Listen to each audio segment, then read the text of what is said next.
There's a state in Nigeria with a wedding tradition that many find entertaining. Others, quite frankly, think it's insane. But for those who know the culture, it's a deep expression of joy and love, or sometimes silent rebellion. Here's how it works. During the wedding reception, the groom is expected to spray the bride with money, sometimes naira, sometimes foreign currency. He must keep spraying until the bride smiles. As long as she keeps a straight face, the spraying must continue. It's a tradition, and everyone watches. Now, in most weddings, it lasts for a few minutes. She smiles, he smiles, the music continues, and it's all part of the fun. But this story is different. This is a story of a bride named Jennifer and a groom named Harry. And the day tradition unraveled something that money could not fix. Harry Oliwell had it all. Not just money, but the kind of money that speaks before he does.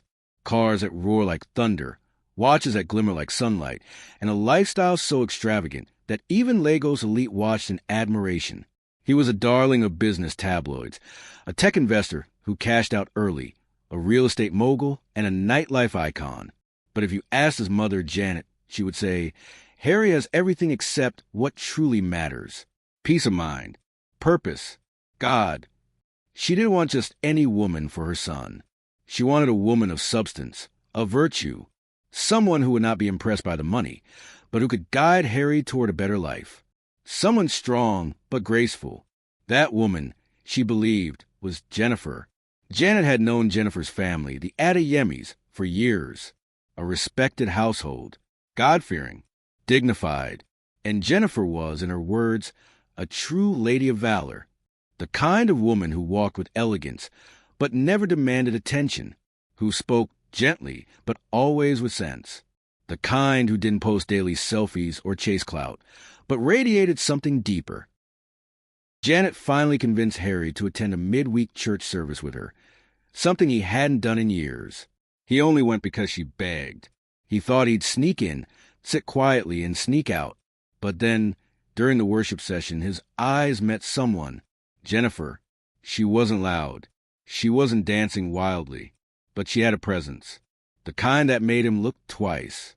He noticed how she closed her eyes during prayer, how she responded thoughtfully when someone near her asked a question. Her calmness stood out in a noisy room. After the service, Janet wasted no time. Jennifer, meet my son, Harry, she said. Harry rolled his eyes. Mom, please. But Janet raised a hand. Let me finish. He's single, rich, and searching. In fact, I noticed how he looked at you during the service. Jennifer stood still, face neutral, clearly unsure what to say. She gave a slight smile out of courtesy, not interest. Janet smiled and walked away, leaving the two strangers together. For a moment, it was awkward.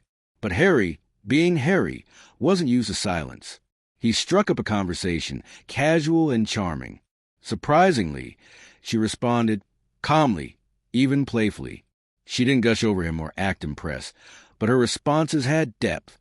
And just like that, the seed was planted. They began to talk.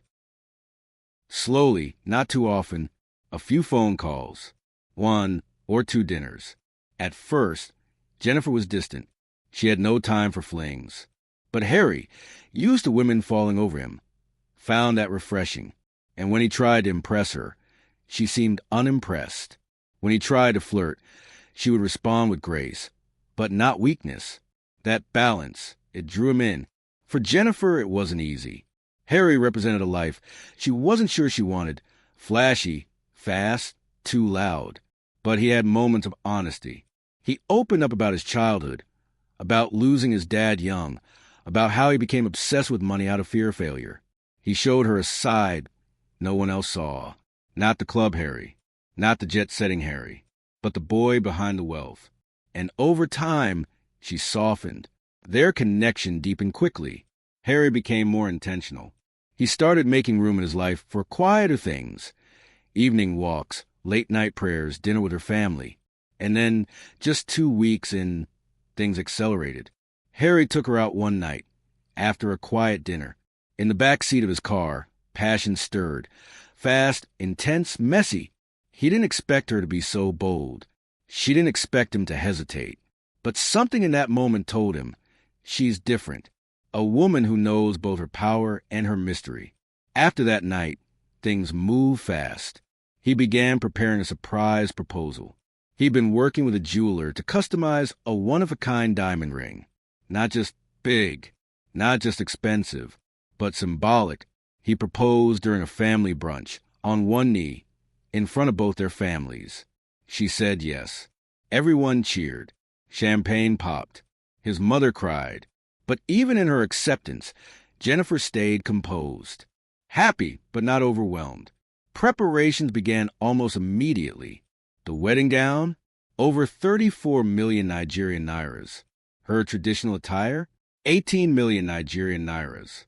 Harry spared no expense. The hall was the most expensive in the city. The food was prepared by celebrity chefs. Imported drinks. Custom-designed wedding souvenirs. The logistics alone cost 70 million Nigerian nairas.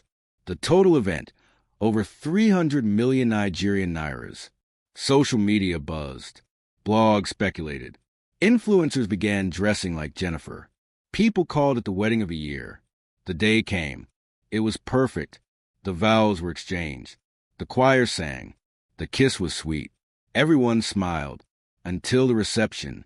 That was when things changed.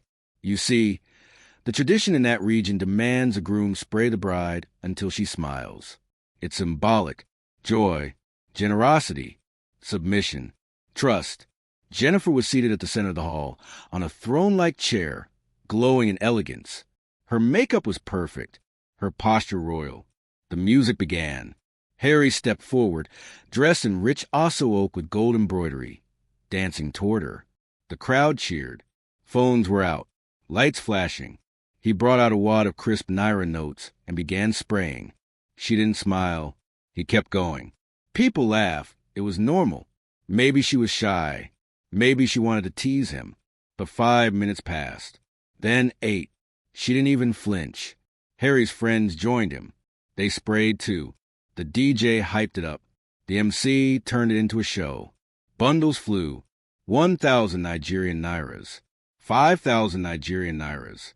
Dollars. Pounds. Even some euros. The floor was covered. Jennifer didn't blink. Her face remained calm.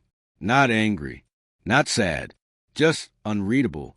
Some guests began whispering. Her bridesmaids leaned in. One nudged her gently. Still nothing. Harry's smile began to fade. He wiped his face. Was it the lights? The pressure? Or something else? He whispered something in her ear. She didn't respond. He glanced at his mother. Janet looked worried. Her father shifted uncomfortably. A full 12 minutes had passed.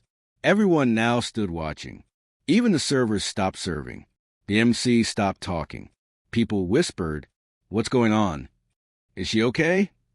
Did they fight before the reception? Is she protesting?" Harry now stood alone, drenched in sweat, surrounded by money, watching his bride. Still, no smile. She looked up. Her eyes met his, softly. No anger. No tears. Just silence. It wasn't defiance. It wasn't rebellion. It was something else. Something no one could interpret. And just as he bent to pick another bundle, Jennifer blinked. Not a smile. Not a frown. Just one blink. The room froze. And then everything went quiet.